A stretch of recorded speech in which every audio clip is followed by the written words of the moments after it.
student. Today we will start chemistry in class 9th and we start the matter in our surrounding part 2. पहले part में मैंने आपको बताया था कि मैटर क्या होता है, मैटर से संबंधित बातें सब बताई थी। इसके बाद छोटी छोटी डेफिनेशंस होती हैं, उन डेफिनेशंस के आधार पर किस चीज़ को मैटर को कैसे डिवाइड करते हैं और मैटर से संबंधित और भी बहुत सारी जानकारियां हैं वो मैं आपको आज बताऊंगा। तो आइए देखते हैं। Matter it is may be defined as anything the process mass occupies space offers resistance and can be felt by one more of our sense. Means हो गया इसका द प्रोसेस मास, इसमें कुछ ना कुछ इसका मास होता है या द्रव्यमान होता है। ऑक्युपाइज स्पेस, ये एक जगह का ये एक स्थान घेरता है। मीन्स अगर ये रॉड है तो रॉड एक स्थान घेरेगी, इसका एक स्थान होगा, इसका वजन होगा। ऑक्युपाइज स्पेस ऑफर्स रेजिस्टेंस, यह अपने आप में एक किसी भी वस्तु से रिएक्ट कर सकती है। और मोर देन आवर सेंसेस, हम अपने सेंसेस को छू करके देख सकते हैं, हार्ड है, पाउडर है या कैसा भी है। तो इस तरह से हम मैटर को बता सकते हैं कि मैटर इसको कहते हैं। नंबर 2 क्या है, प्योर सब्सटेंसेस।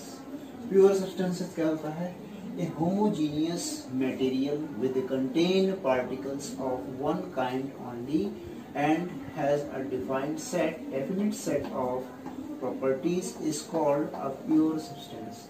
किसी भी होमोजीनियस, एक ही तरह के कण जो इसमें होते हैं, एक ही तरह के कण जो होते हैं वो क्या करते हैं, मटेरियल विच कंटेन पार्टिकल्स, उसी तरह के पार्टिकल्स जो है उससे संबंधित वन काइंड ओनली है and has a definite set. Definite set means होते हैं उसी प्रकार के पार्टिकल, उतने ही तरह के पार्टिकल और उसी शेप के पार्टिकल, सेम पार्टिकल्स।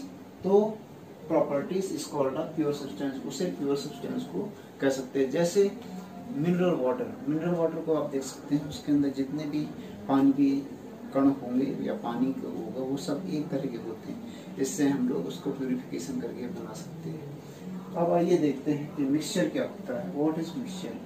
मिक्सचर 1, 2 और मोर सब्सटेंस, जब 2 और 2 से अधिक substances are mixed together in any proportions and if they do not undergo any chemical changes but retain their individual characteristics, the resulting product of mixture.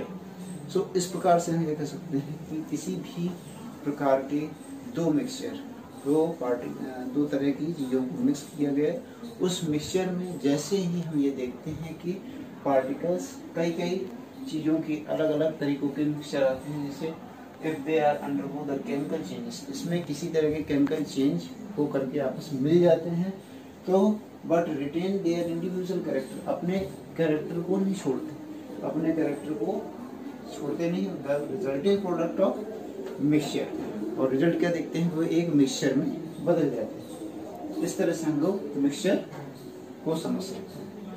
अब आइए आगे आते हैं एलिमेंट्स। एलिमेंट्स क्या होता है?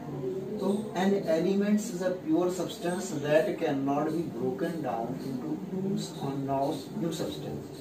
Elements क्या होता है, एक pure substance होता है जो कि उसको और अधिक pure नहीं किया या उसको और अधिक तोड़ा नहीं करके, cannot be broken down into new substance, उसको किसी भी new substance में नहीं तोड़ा जा सकता है। अब जैसे एग्जाम्पल में है, जैसे हाइड्रोजन और सोडियम।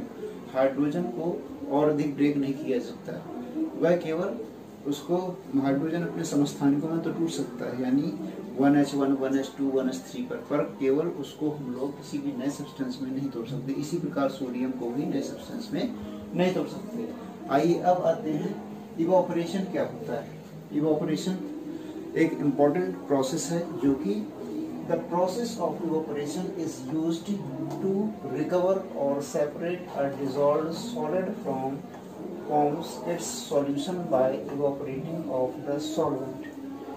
देखिए, जैसे मान लीजिए हमने शरबत लिया, शरबत में सॉल्यूशन होता है, तो सॉल्यूशन में सॉल्यूट हो गया आपका शुगर हो गया और सॉल्वेंट हो गया पानी। तो पानी को अगर हम लोग गर्म करते हैं तो पानी गर्म करने से जो भाप बनती है, भाप निकल के पानी निकल जाता है। इसका मतलब सॉल्वेंट जो है वह क्या होता है, सॉल्वेंट उससे सॉल्यूशन में से सॉल्वेंट आउट हो जाता है। यानी the process of evaporation is used to recover और सेपरेट, उससे रिकवर हो जाता है या सेपरेट हो जाता है, डिसॉल्व सॉलिड और फ्रॉम द इट्स सॉल्यूशन, उसमें सॉलिड सॉल्यूशन सॉल्यूशन में से निकल जाता है और evaporation of the solvent, evaporation solvent का इवोपरेशन हो जाता है, पानी का इवोपरेशन हो जाता है। फिर आता है सब्लिमेशन। सब्लिमेशन क्या होता है? Sublimation is a process in which a solid directly changes into its gaseous stage without passing through the liquid state. इसमें किसी भी प्रकार से हम किसी सॉलिड को अगर जैसे हम उसको गर्म करते हैं, गर्म करने के बाद क्या होता है, वह जल जाता है। जलने के बाद डायरेक्ट जो है वाष्प में बदल जाता है। इस प्रोसेस को हम लोग क्या कहते हैं? सब्लिमेशन कहते हैं। सब्लिमेशन जैसे मान लीजिए हमने कपूर को लेकर के हाथ में लेकर के उसको जला दिया, जलाने के बाद इवोपरेशन जैसे ही इवोपरेट होता है, यानी कपूर जैसे ही जलता है तो जलने के साथ साथ उसका वाष्प के साथ वाष्प में बन जाता है, यानी सॉलिड से डायरेक्ट वाष्प में बन जाएगा। इससे हम ये कह सकते हैं कि वहाँ सब्लिमेशन हो गया, वह अपने लिक्विड स्टेज में नहीं आता।